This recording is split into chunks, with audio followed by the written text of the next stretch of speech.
What's good, everybody? This is Marker from the Couch Potato Boys podcast. Please subscribe, like, share. We need the likes, we need the love, we need all that. So please go subscribe to our YouTube page. Chill. Subscribe immediately. Please, thank you. Love you. ASAP, please subscribe. You can save a podcaster's life. Thank you. Miss Jasmine Woodson. When I was in the Woodard. Yes. Jasmine Woodson is in the building with us. Thank you for coming on to the podcast. To my left, y'all know me, same one, Mr. Straight Jacket himself. OG's in the building. How you doing, sir? Man, you know what? I'm gonna tell y'all something. We got a goddess So, in the sure. building. Respect the energy that's coming through your camera, all right? But with that being said, It's through the TV, but it's cool. yeah, Through your phones. yeah. So we definitely glad to have this young lady slash pioneer slash Black History Maker slash all that good stuff. Bars. Yeah. To my right, all the way to my right, Marty Marr in the building. Yes, What sir. up, though? We back. It's a blessing to be here, bro. Yes, sir. Yes, sir. Blessing. All right, let's get to it. Miss Jasmine Woodson. First of all, how are you doing? Let's ask her, how are you doing? I'm doing well. How about yourself? Good. We chilling. We back potty, you know. But we finna get right into it, man. So, tell us a little bit about you, like where you from, where you grew up, what school. Now you gotta tell us what school if you don't want to, but like, how did you grow up? Yeah, so I grew up in Cookeville, Tennessee. I am one of 10, but one of 7 on my mom's side. Product of a teenage mom. My mom had me when she was 16, had my older sister when she was 14. So, came from very humble beginnings. I don't know, when people ask me that question, it's just like there's so much you can get into. So is there anything in particular you want to know about my background? Not, I just want to know, like, Cookeville. Like, how is it? Because me personally, I hate Cookeville. I don't like nothing about Cookeville. It's boring and all that. But you being from Cookeville, how was it growing up there? And when did you move to Nashville? Okay, so I actually I live in Cookeville now. Yes, it's all good. I take all that back. Never mind. I'm gonna take all that. It's all good, but I moved away from Cookeville in 2011 and moved to Murfreesboro, and I stayed there the majority of my adult life. I moved back to Cookeville 5 years ago, and it's kind of the same as when I grew up, I guess you could say. There are black people there. A lot of people think there's not any black people, but there are. Most of them, if they're not family, they're people I went to church with, or just, all the black folks know each other. It's different now because of my political stance of like how the black folks in the community treat me. But at the end of the day, I love them. I love where I'm from. I feel like it made me who I am. Word, Yeah. Word. So when you moved to Murfreesboro, what was the difference like between Cookeville and Murfreesboro? Being able to walk into Walmart or something and nobody knew who I am. I really appreciated that because I'm tall. Like once you know me, once you see me, you kind of know me, Gotcha. So it was just cool being somewhere where no one really knew me. Gotcha. So you like to stay like low key. You kind of like don't really want to be too much in the spotlight. Yeah, because like I said, I'm tall, so it's like I've never been able to just blend in or be low. Like when I'm out, people notice me, and I usually wear heels. I'm wearing tennis shoes for y'all today. I try to peep the vibe, but No, you good. I typically wear heels. So yeah. For sure. Y'all got any? All right. I got a list. Okay. I got a bit studied in you, But I am you're a conservative, right? Yeah, for the most part, yeah. Okay, cool. Is it like health? Like, what is a conservative? That's first of all, because a lot of black people don't know what a conservative is. I guess you can say from the way I like to explain it is like how we grew up in church back in the day, like what the old folks used to say. Like we're not with all the new school stuff that they're trying to push on us or make cool. Right. And number one, I would say, which I'm gonna go ahead and preface. There's certain things that, out of respect for my job, that I can't say. No, like real. But Like I don't want to talk. disrespect any groups of people, but there are things like the trans agenda being pushed on kids. I'm not with that. I'm not with child sex changes. There's a lot of radical things that are happening in the Democratic Party and with liberals that I just have to stay away from. Yes. That's number one example. Yeah, that's a fact. That's a fact. You got anything to say about Well, I first of all want to say that you're the reason why I wore my golf outfit today. And the question is, how did it feel to be in the same room with one of the presidents that we've seen wear this similar outfit? I ain't gonna tell y'all who, but she is. How does it feel to just be in the same room with this young man? How did it feel? That's what I want to know.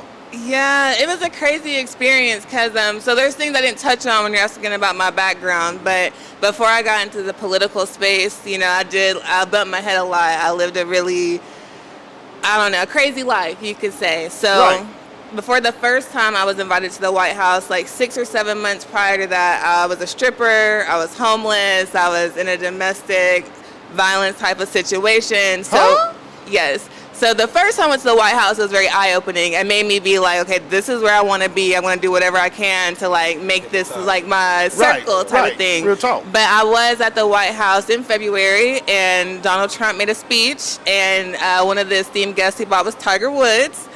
Which was amazing, and just being there in that environment was just like, okay, dreams can come true. I never dreamed that I'd be in the same room as Tiger Woods, let alone the president. But just being there, you're just trying to take in that energy, and you're like, okay, if I can be here, then what's next for me? Right.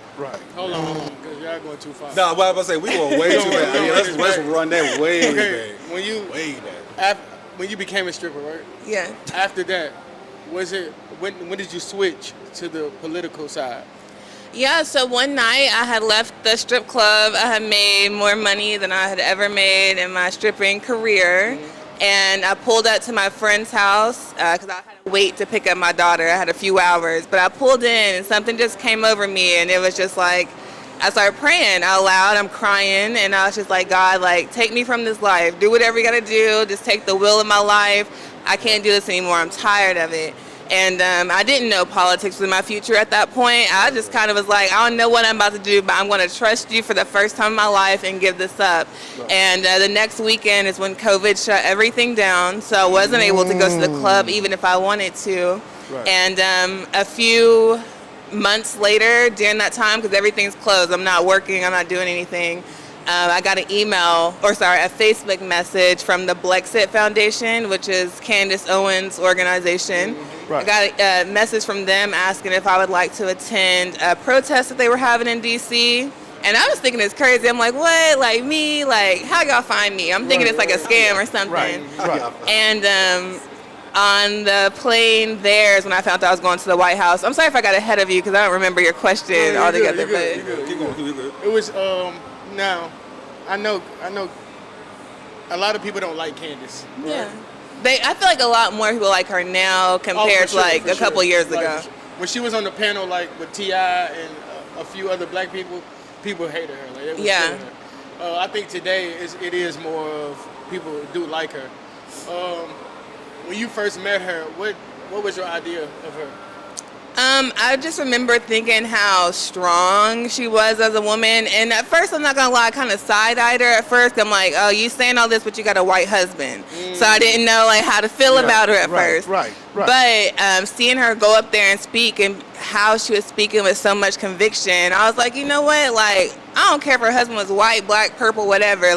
He's letting her be who she is unapologetically. So I respect that. Yeah. So I'm sorry, but we're gonna have to take it back a little bit. We kind of jumped the ship a little bit. You said that you became a stripper. What made you get into stripping?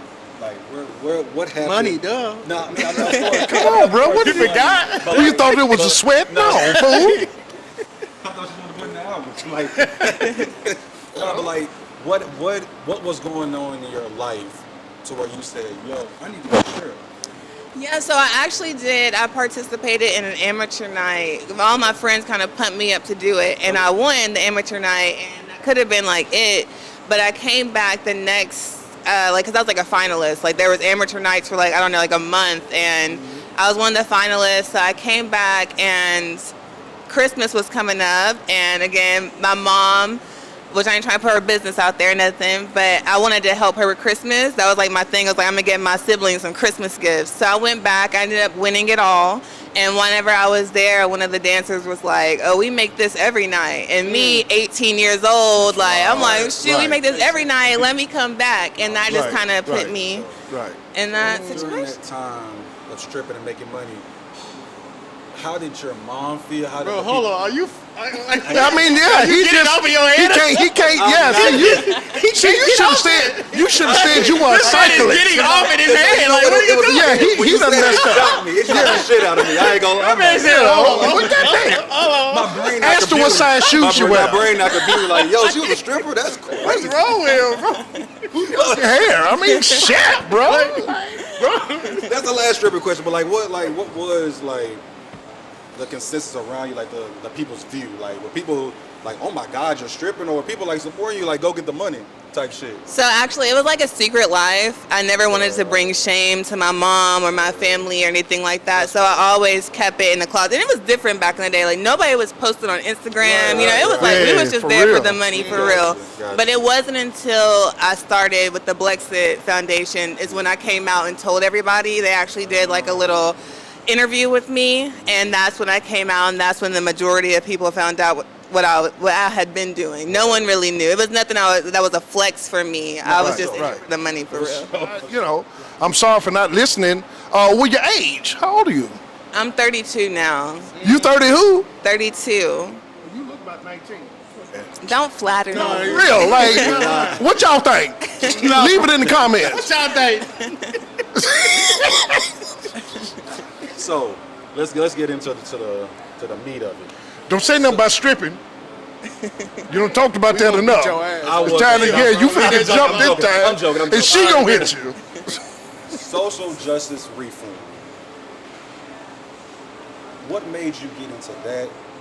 Also, what does it mean to you? What does that phrase even mean to you?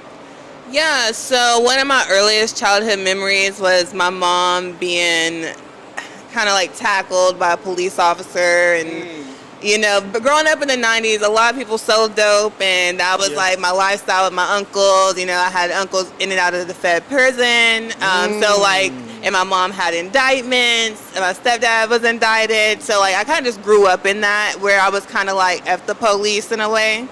But it took me fighting a case for Philip Mullins, who was wrongfully convicted of murder back in 1999. And within 3 months of me like working his case with no background in law, I was able to get him back into court. And during that whole process, I just saw the injustices that happened, especially to black men or black people in general, or just poor people, I guess, poor people in general. And it just lit a fire underneath me, and now I'm the director of Tennessee Conservatives Concerned About the Death Penalty, where I fight for people who are on death row. That's major. Thank you. So is it more? How is that? Do you go in there, like in the prisons? So with our work, we really don't want to be too. That's going to really connect you to the work in a not so good way, where it's not healthy, because you get attached to people and they may die. So we try not to. My goal this year is to go down to Riverbend and meet with some people, but as far as building a personal relationship with them, I'm just kind of iffy about that right now, because it's already a personal job, but it's going to become more personal if I do that. So what I do is I go around and educate Republicans, conservative groups about the reality of the death penalty in Tennessee. And I also am a lobbyist for the organization, so whenever session is in, which means like the lawmakers are working, I go up and educate the lawmakers about bills that we want passed to help hopefully end the death penalty or just ease the criminal justice system for those affected. Okay. Quick question. You have any hobbies, young lady? Do I have what? Any hobbies? Hobbies? That's a really good question, but not really. Well, I mean, Not really. My hobby is like to chill. Like if I'm not doing anything, I feel like my mind's on go all the time. So just being able to chill and not have to be a mom, not have to do anything with work, and I can just be on my phone, I'm cool. Like, but I do, I should be playing a sport or doing something on the side, but just chilling is my hobby right now. okay. And traveling. I love to travel. Awesome. So to get back to like criminal justice, like what flaws do you see in the system? Yeah. If you can talk about it. Number one would be you don't see a lot of rich people in prison for the same crimes that they may commit as a poor person. Right. People who don't have money have a lot of pitfalls that they fall into. And so I would like to make the criminal justice system easier for people who don't have money. Another thing would probably be just even when it comes to like violations of probations, things like that, and how that's kind of how that works, how you can still go to jail even if your case got dismissed, or things like that. Those are probably the top two right now. And then obviously just the death penalty. You don't see any rich people on death row. A lot of them are black. Well, there's black and white people on death row, but a lot of the black people who are on death row were sentenced by white DAs, white judges, white juries, things like that. So, I'm gonna try to word this question correctly so you can get an answer. With you being in this spotlight, how has your life changed? Because now you're in a position of being seen. People know who you are. You're doing all this work. How has life changed for you? Like, do you sleep like with like one of your eyes open sometimes? You got a whole bunch of alarms, like all that? No, whenever I was fighting Phil's case, which I'm still fighting now, but in the very beginning of it, I felt really unsafe. Like at one point, I thought they were going to put bombs in my car. Like I was just wigging out. Yeah. But I think the biggest change is that people don't see me as like Jasmine the person anymore. It's like Jasmine the Trump supporter, Jasmine the black conservative. They're not just seeing me for who I am. Do you think when it comes to like being a Republican or a conservative, do you think the society has moved black people from that? Because I know earlier, like when we were, I don't know what year, but I know we were Republicans at a certain time. But something switched, and we all went to Democrat, and we all grew up Democrat. Yes. So I think most people that vote and stuff like that, they just voting because their granny was Democrat and their mama was Democrat. They don't do no information. So is it more like, do you know if it's an agenda or? Yeah, well, one of the presidents, if I'm not mistaken, it was Lyndon B. Johnson, said that he would have these Negroes voting Democrat for the next however many years, and that worked. I think a lot of people are afraid to go against the crowd or go against the masses, and they don't want to be like the lone one out. So like for example, my father, he is a Muslim and he is a very religious man. He's very conservative, but he would never vote conservatively because he's also pro-black, but he doesn't realize you can be pro-black and conservative. But he's just seeing it as he's watching the news and they're saying Republicans are racist and they don't like black people or they're trying to hold us back. And that's not the truth at all. And he's also not educated enough to know that, like, Dad, you're against gay marriage, you're against kids transitioning, you're against, a lot of these things, that you're voting for this because it's the cool thing to do or it's the thing that black people are supposed to do. So, yeah. Just to touch back on social reform, like, what's the ways that you feel like it can improve or ways that you can help improve? Definitely just shedding light on issues. There was another case in Cookeville, and it was a boy, I think he was 17 or 16 at the time, I can't remember. He shot his friend accidentally. They were at the park and they were playing with a gun, and whenever he had it, it went off and shot his friend. And I see that because knowing the criminal justice system, like, okay, yeah, someone lost their life and that's sad, but this black boy doesn't need to get life in prison, But I was one of the only people standing up for him and trying to put that out there, like, okay, I understand this is bad, but it was an accident. So me just using my voice, the the small platform that I do have to try to spread the truth, or what I feel like is truth. So with you saying what you just said, young lady, it kind of takes me back to a conversation I had with a colleague of mine, very close colleague, and one of the things that really kind of disrupts my spirit is the fact that, you know, when you see cases like that where, you know, where a friend shoots another friend at a very young age, and black at that, why can't simply the parents be charged with things like this? Because one of the first questions I have is, how do our children continue to get firearms? That's my thing.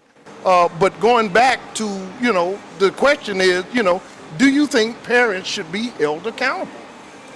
I do not. I mean, I understand how they could be, but only because children today, a lot of people can't, you know, you can raise them as good as you want to, but they're going to make their own decisions, or their parents could be telling them don't do this and they go and do it. So that you have a parent who's fighting hard for their child or trying to give them a good life, and their child still makes a bad decision. Right. So I wouldn't want to charge the parent and run the possibility of taking them away from their other children because of a mistake that one child made.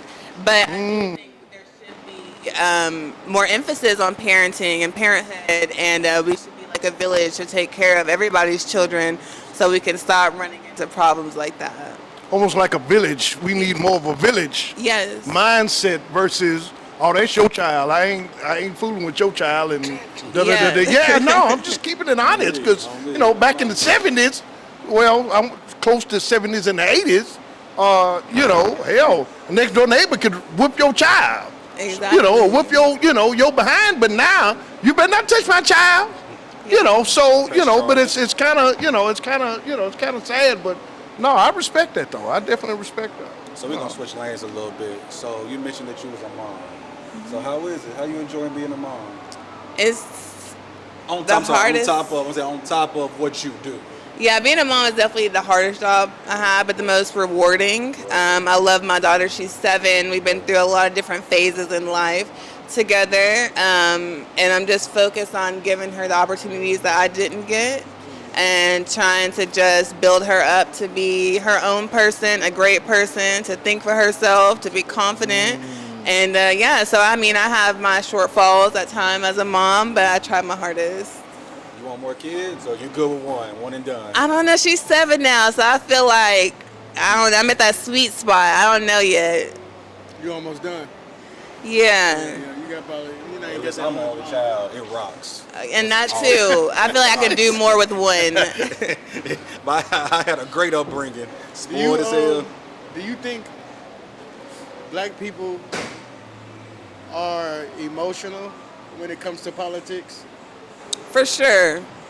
That's the number one reason I feel like that drags us out to the polls whenever we do vote. It's out of emotion. Now, I'm gonna keep it 100. I'm just saying this to the camera. Nobody gotta say nothing with me. This is me saying it. Last election was a fucking mess. I'm sorry. It was a mess. Now I'm not 100% a Trump supporter, but I do kind of agree with some of the things he says. But the Democrats, they did a lot. Like last year, they did a lot of things that it's like we were supposed to go with that program. Like just for example, like the concerts they had Megan Thee Stallion on there. And I'm not saying she's not cool or nothing, but I was saying, who do you think we are that you just put her on this stage and she could twerk and all this? For a vote. Like, then they just like Kamala come on there and be like, hey, everybody that had marijuana charges, you know what I'm saying, we can, you know what I'm saying? And I'm like, what? Yeah.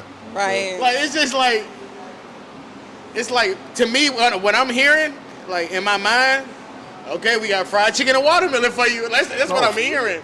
And I'm saying, like, a lot of people didn't see that, but that made me move more to thinking about being a conservative or thinking about being a Republican, because it's like y'all are doing this little gimmicks that think black people is just gonna go with y'all. And I didn't really see Republicans do that like a lot, but do you see that same thing? Yeah, and I think the difference between at least Trump's administration and Democrats as a whole is on the Democratic side, like someone like me would not be anywhere where I am today because I don't have a college degree. I don't come from a prominent family. I don't have letters behind my name. So in the Democratic Party, you have a lot of elite black people who think they know what's best for the everyday black person in the struggle, and they've never lived that. They don't know anything. So they think, oh, we give them this, they'll be fine. But again, they're speaking from a place of privilege without ever having to go through these things. The thing I love about Trump's administration is Trump puts people in power who have actually lived certain situations, so they can be the voice, or like the First Step Act. Think about that, or when you think about, I don't know, my mind's blanking. But just certain things that he's done, he's put actual people who've been through that there to be the voice for those issues. And I feel like that's where the Democratic Party's lacking. So if he doesn't know, he'll put somebody else. Yeah, and he has people around him who bring the people. You know, he has a lot of good, especially on the black side. And that's the majority of the kind of work I've done with his administration, is being black. But on that side, he has a lot of black people who have lived black situations who are that are in his ear about things. So, let me ask you this, young lady. So, you know, on a spiritual note, you know, I don't really just, you know, whether or not you're atheist, Baptist, or you know, believe in Jesus, right? Pentecostal or whatever, you know, kind of going back with, you know, the Bible, you know, talking about the sound of the trump. The trumpet will sound off. And, you know, it talks about this in the Bible. What's your opinion about Trump being sounded off and having Trump as our president? What's your opinion about that, young lady? I honestly don't have an opinion about that. No, That's a good question, but... No, hey, at least you laughed. Yeah, no, but no. Saying that Trump sounded off and Trump being our president. That's wild. That was wild. But you know why it's really wild? One is about the world ending and blowing up, and the other is about our president. Like, that is so two different extremes, bro. Like, should I take it? No, I'm gonna let her take it. Yeah. You got it. So I'm gonna let her take care of that. I'm sorry, please forgive me. I'm sorry. You're good. You know, but no, I just. We're gonna switch lanes real quick. Do you have anything else, Marshall? No, go ahead. So, I'm not trying to get too much of your personal business, your personal life. You done did that already. Fair. Are you dating? Are you single? Are you married? I'm technically single, so. Technically single. Hold on. What in the world does technically single mean, if you can speak on it? Yeah, I am seeing someone, but we are not like officially dating. Got you. So, dating for you. Describe how dating for you goes in this climate. With everything that you got going on, who you are, being seen, what type of men do you attract? I attract all different types of men, you know, but I feel like the ones that I like, I love black men, of course. People think when you're a Republican or conservative that you just, like white. Yeah, that's never really been it for me. But I just like, for me, I need someone who, one, I can be unapologetically myself around, who doesn't try to dim my light or stress me out, because I already have a lot going on. I need to be my best self. And I also, when it comes to being a black man, which is sad, but a lot of black people live in oppression or thinking they're oppressed. Right. I need someone who's like, I'm not oppressed. I can do whatever I set my mind to, you know? And even with the most rich black men, you know, they think that they're still held down by something. And me, I don't have a lot of money, you know, but I still believe that I can achieve whatever I put my mind to. So just finding that mindset in somebody is really important. So you don't believe in, like, it's the white man that's holding us down like that? Not whenever you look back and you look back at our like great grandparents or whatever and look how they lived, how they all bought houses, they had land, they did all that, and that's whenever times were really racist. So if they could do that and become successful in their own right, or have a farm, whatever it is, then we can't in 2025 be talking about oppression whenever there's a lot of black billionaires and millionaires. No, and I'm with you, for sure. I'm gonna ask you, and I'm hoping it's serious. How do you feel about women, always running talking about, I'm a boss bitch? What's your opinion? Now, I know that's a good one. Y'all say what y'all want to. I ain't said a word. I'm just listening. What you mean? I'm listening to you. I ain't said a word. I'm not interviewing you. We interviewing her. What the hell you talking about? I ain't said a word. What's wrong with you, man? So how do I feel about that? I feel like there's some kind of social experiment going on, especially with black women when it comes to being a boss bitch. You can be a boss or whatever, but I still think women need a man. I feel like men and women need each other. Sure. So I never want to be too independent to where I can't have a man, especially having a child. I want to raise my daughter in a 2-parent household eventually. Right. And so yeah, I feel like in that sense, you can be a boss, but you can still have a man. So, because again, you mentioned everything that you do, friendships, right? How is your circle? Like, have you lost friends because of what you do and who you are? Have you gained friends? Have you had to look back and be like, you're only my friend because I may be able to have this type of pull, or you stopped being my friend because I had this type of pull, or because I believe in this, I believe in that. So let's talk about your circle. Yeah, I have a pretty small circle as far as my close friends. I do have a lot of associates because I'm known, I guess. But my close circle is like 4 or 5 people, and they've been my friends for a very long time. My number one best friend is my younger brother, and I did lose a friend after the election. We met about 12 years ago or so, and he ended up coming out as trans within like the last year or two. And after Trump won the election, they were like, I can't believe you voted for this person's trying to take my rights away, so we can't be friends anymore. And that hurt my feelings, because I'm like, I accept you. To be a Trans Am, and you wanted to. Trans Am is crazy. You wanted to have Trump card? No, I'm just going by what they say. No, that's what I'm talking about. You see how everybody, you said what you said. A Trans Am? They are going to flag us on YouTube. This video's not coming out because they're going to flag it. We're going to get flagged. We're going to get cussed out. No, I'm joking. He's a transporter. Yeah, that's what it is. A transporter. No, for real. Y'all are insane. Yeah, and it's sad because even though I'm not really for that lifestyle, I still accepted them because they were my friend. I wasn't seeing what they were portraying themselves to be. I still saw their heart and who they were. But it was sad, and we still haven't talked since the election. So would you reach out to that person to be like, just a soft tap in, like, you straight, you good? Yeah. Can you be friends again? I did. I reached out to them on the anniversary of their mother's death, and that was in February. Or no, I think that was in March. But either way, yeah, it's just kind of gone. Not from my end. I love them, but they can't separate me from who I voted for. For sure. That's tough. And that's probably the emotion part of it. Like, yeah. I don't. Black people, we got to stop that. Like, we got to take the emotion out of politics. Like, I'm saying that they get us like that every time. Like, they clip up something that somebody else, like Trump or Herschel, what's his name? Herschel Walker. They'll clip up something they said, and then they'll put it out to us, and then we'll get it all emotional and be like, nah, we're not voting for them. But we got to start looking at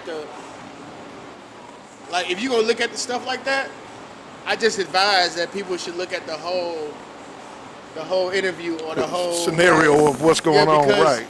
They might say some shit you agree with, like, real talk. Like, and I was saying, like, and another thing, I seen, like, I don't know if y'all seen this, but I seen, like, it was Trump, Obama, and then Kamala walked in. And then Trump and Obama was making jokes and stuff like that. And then she looked back, and then she was like, damn. But it was like, Obama was like, I align more with him, but I think he couldn't say that at the time. But do you think the party's like? Do you think it's like them versus us, and we just got to stay on this side?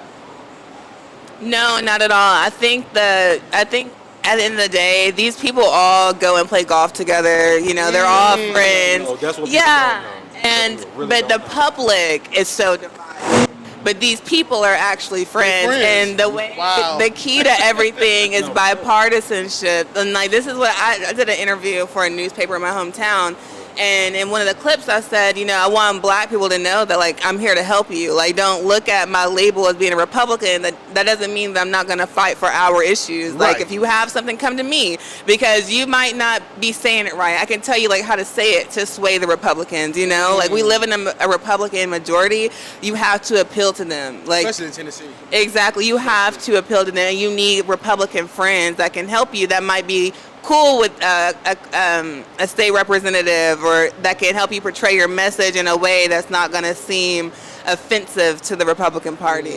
So before I forget that, because my brain be all over the place, we make such a do about the president, which obviously is a big deal, but having conversation with people growing up and understanding, talk about how important it is to vote locally versus just for the president. Yeah, so, you know, in local elections, less people show up. In a town that was like a small town that's close to Cookeville, I think they only had like 100 people show up to vote. And that, you know, that voted for their sheriff and their commissioners and all of that. Right. So that's where you get the most change, is locally, whether it's your school board or, again, the sheriff, which is like the law of the land. He's like the number one person in the town. And you can have your voices heard there. You can attend school board meetings, county commission meetings. There's different things that you can do and be in the know locally. For sure. Y'all got anything if I switch lanes? Oh, quick question. What's your opinion about Black Wall Street? I feel like it was unfortunate what happened, but I don't feel like people talk about the fact that there were a lot of Black Wall Streets. Yes. And that Black Wall Street was rebuilt and black people didn't go there. They were putting their money in white banks or, you know, in white areas. But there was a lot of Black Wall Streets. You think of every major black town, those were quote unquote Black Wall Streets back in the day. And no one ever talks about that, but it is unfortunate what happened. So with that being said, young lady, do you think, because I'm a very spiritual kind of guy, do you think a lot of those people that got killed during that time or put away during that Black Wall Street, do you think a lot of those spirits have like worked through people like yourself to say, you know, hey, I want this particular body to take out or to continue what we couldn't? Do you think that could be very much possible? Yeah, I'm sure that could, because I mean, especially if it's in your bloodline, you know, like you are your ancestors. So, for sure, I do see that. Okay, all right. Let's switch lanes a little bit. So you said that you don't really have too many hobbies. You like drinking? I drink from time to time. What the fucky? What are you talking about, bro? Are you trying to date her or something? Do you shave your toenails? This man's trying to date her. Like, what are we doing?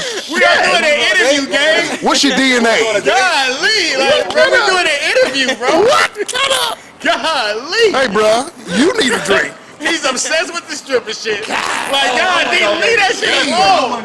I was just like, wow. No, wow. You know, I like that reaction, though. I like when people can see me now and be like, oh my gosh, I never knew you were a dancer. That feels really good. No, for sure. Right. I'm taking it back. Wow. I was like, Bro, you. So, I was just about to say, like, we got to find you a hobby. You can't be out here just like relaxing can't just be the only thing you do. Which I understand with your lifestyle, relaxing is probably just like next thing to God. But you gotta do something. I'm like finding myself again, I feel like. Okay. So Right, yeah. Okay. Oh, and just to tell you, young lady, we're drug testing him after the show. Yes. No, that's seriously. a fact. I'm trying to Yes. have a talk with you after this. No, for real. Yeah, for real. Like, what are you talking about? Damn, bro. What? Ask questions. Is it, and this is my last politic question. When it comes to politics, Oh, I got it. what is the best thing that we can tell our people to do to be more Active. and like know more information without the emotion? Because I think it's a lot of emotion in it, like, and they get us like with the, and I'm not saying I believe in God, but I'm saying they get us with the religion stuff as well. They get the pastor. I mean, they get the whoever's running for mayor or whatever. They come into church. So it's like, how do we like try to move forward from that and try to turn this generation around? Yeah. I'm sorry to before you say that. He's done said it a couple times. It's when you're voting, isn't it supposed to be both? You're supposed to vote with emotion, but also vote like logic. No. Like do like research. Like do your own research. That's how I say. Emotion is wild. No, emotion to me, it's a percentage of it. You can't be too emotional, be like, yeah, I did it, I'm gonna just whatever. I think there's like a happy medium, if you would say, of both. But if I had to say, probably more logic than emotion. But I can't just say you just can't go up there with no emotion. I don't think that's real. So to go ahead and answer this, but can you tie that in too, if it makes any sense? I mean, not make no sense. It's okay. Yes, I think to get more black people out, or to get more black people to see both sides, is to tell them, hey, think for yourself. Like, you might watch CNN and hear a certain speech, but go to YouTube so you can hear the full thing, you know? And then also we get, like, in majority black cities, like I'll say Memphis, for example, it's majority ran by black people, and you look at the state of Memphis and how it is, and nobody's questioning it. You know, we're always talking about we need more black people in office, but just like they say, all skin folk and kin folk, like just because they're black doesn't mean they have our best interests. So we definitely shouldn't be voting because of that. And as far as your question, emotion and logic, I mean, I can see what you're saying, because there are certain things that draw me out emotionally, like vaccines. My daughter's never had a vaccine. If there was ever a candidate that was running that's like, someone has to be vaccinated and they have, you know, like, I would probably be emotional in voting against them in that aspect. But when it comes to someone running our country, I can't think with my emotions. Like, I have to think logically. So how tall exactly are you? I'm 5'11", but I say 6 feet, because I think a lot of, either the doctors are lying to y'all or whatever, but like a lot of men lie about their height, or they're not telling the true height. That's the thing. Why do you think That's men the lie? thing. Why do you think men lie? What do you mean? Most men lie about their height. Because they're not That's crazy. Why secure? Why would we lie about our height?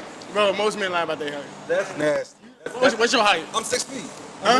Oh yeah, you lying like a motherfucker. He capping. No, for real. For real shit. Right here. This is what we talking about. I was just in the doctor You yesterday. not 6 feet, Bro, gang. I know, bro. I want, because I was just like, yo. You like, 5'10", bro. Cause look. No, He hold on. I lying. want to explain myself. I want to explain myself. So, I feel like I'm shrinking. Because I done had like a lot of knee surgeries. I'm like, yo. That's right. Something ain't right. So I was like, yo, how much, you know what I'm saying, how much I weigh and all that stuff. They said 6 feet. I told them I was 6 feet. That's exactly what they said. So that now, means, if they're lying to me, ain't nothing I can do so that about means that. back then you was 6'2". I was a cool 6'3". That's Hey, I done had 4 knee surgeries. Each time you go straight down every time. way. But okay, let's get into relationships. When it comes to men, right? Does a lot of men try to impress you at first? It depends, but yeah, for the most part, I wouldn't say try to impress me. I feel like a lot of men respect me. Like, I just give off a vibe where men come, they're usually their best when they come at me, you Same know? representatives. Yeah. Same representatives. Yeah, so, I don't know if it's them trying to impress me or them just respecting me, you know? So, do you turn down the mini-me's? Like men who are like, you know, less than your height, smaller than you? Does that turn you off? Or you're like, oh, I'll work with you. You cool. I've dated guys shorter than me in the past, but I do prefer someone taller than me. Now, yeah. I got your back. I'm finna go and tell y'all why. Tall, very sensuous goddesses like herself, like dudes her height. Don't no woman want to be bending over and they back hurting and shit trying to kiss a dude. That's So Do you actually? That's It's some more bars. so my thing, it's not even about me, it's about the man. I feel like in some situations the man can feel less of a man with the woman who's taller. Like we might be the same height when I'm wearing my tennis shoes. When I put on my heels, they might feel a little insecure. And I don't want to bring that on any man. So I'd rather just date someone that's taller than me. well, I'm gonna say this. Oh shit. Say this. For any men out there that feel like they want to climb this tall black building, better get alive. You gotta have some money too. Hold on, you gotta have some money. You gotta come correct. Yeah. And on top of that, you cannot be no lame. Like, No, for real. stop that lame ass shit. You don't like squares? You don't like the I nerds? prefer a square. Like in this day and age, yeah. I feel you. For real. So, you said something about making a man feel insecure. Like, outside of the height shit, like, but because of who you are, do you think men be insecure? Like, of even approaching you? You know what I'm saying? I feel like I asked that. Maybe, but I'm approached by a lot of guys who are way shorter than me. Like, I feel like the shorter the guy, the bigger the confidence, That's a fact. So, but I mean, real. I don't know. I don't know, because I'm not a man to answer that question, but they could be. Dang, so the brothers 5'3" and 5'4", y'all got a chance, bro. Stop that shit, bro. You know what? You know, there's something wrong with dude. So, quick question, young lady. Where can people follow you in case they, may need some guidance on, maybe it's a particular bill that you're standing behind, or they may need some education on, whether or not being a Republican or conservative is something that they would love considering. Where can they find you at? Yeah, all of my social media handles are Jasmine C. Woodson, and that's JasmineCWoodson. Quick question. How did you, because I'm sure you look at a lot of news or whatever, because of the particular sector of job that you're in. This happened a few years ago where a 70-year-old man married through the parents' consent a 12 or 13-year-old little girl. So when you talk about things that I've heard you talk about today, what's your opinion about that? That shit's sick. Oh yeah, I'm definitely against that. Like I couldn't imagine letting my child marry a grown old man. But yeah, I think that's rape, and I'm totally against that. So are you totally like death penalty thrown out like pretty much for all cases? You know what I'm saying? For anything? Yeah, because when you have the death penalty, you risk killing an innocent person. The only way to not kill someone that's innocent is to get rid of the death penalty as a whole. Right. And people will say, well, just kill them quicker. Well, then you run the risk again of killing more innocent people. Right now, on average, people stay on death row for 30 years. They're not just giving them the death penalty and they're dying. They're on there for 30 years.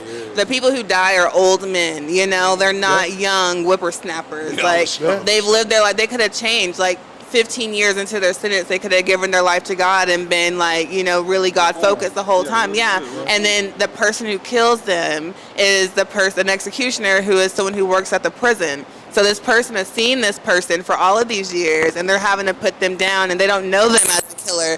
They know them as the guy who reads his Bible every day or something like that. So I'm against it. I feel like life without parole is the best option. We're not killing anybody. We give people time to change, and we're not putting the family through years and years of court, because with the death penalty, you have due process. So you can go back to court and fight it up to those 30 years. Sure. And so the family never knows. And 70% of people sentenced to death don't even die. They're given life without parole because one of those appeals gets through. So have you kept up with the Diddy case? I was just finna say that. No, my bad. I didn't know you were saying that. Let's go. Yeah. Go ahead. Diddy, right? He got acquitted on, I think, 3 charges. Yeah, 2 or 3. 2 or 3 charges. He didn't get the RICO. So I guess that's a good thing, I guess. But he did get sex prostitution, like sex trafficking. That's up to 10 years. right? 0 to 10. I saw 20, but I could be wrong. He got 2 counts of that at the same charge. Gotcha. So I'm saying, like, how do you feel about the Diddy, the whole thing? I feel like he should be a free man, fighting his case from the outside at least. I do feel like the only charge that he should have is a domestic assault, obviously, because of what he did to Cassie. But I feel like the women in that were willing. Yeah. And this is coming from someone who used to be a stripper, so I know that, like, how women are when men have money. You know, like, there's plenty of time. I'm sure there's things I could say, like, oh, I was forced to do this. But no, really, I wanted the money and I did it, you know, like. And that, I feel like that was the case for him. I feel like they were all willing participants. Yeah, because Cassie, she's a monster. No, I'm sorry. Like, no, I can't. Like, the stuff that got revealed in court, because I was, like, actually looking, like, I was checking it out. And I'm or the escorts. They, even the male ones, they were saying, like, no, like, Diddy ain't called me, Cassie did. Exactly. Like, Cassie told me to pull up. Like, what y'all talking about? Like, I didn't even know him until I met him. So I'm like, what? So it's like, I think, like, America has a soft spot for women. Yeah. And women can do more, like, get away with more. You know what I'm saying? Like, especially here. I don't know about other countries, but I know here for a fact. But, man, Diddy, man.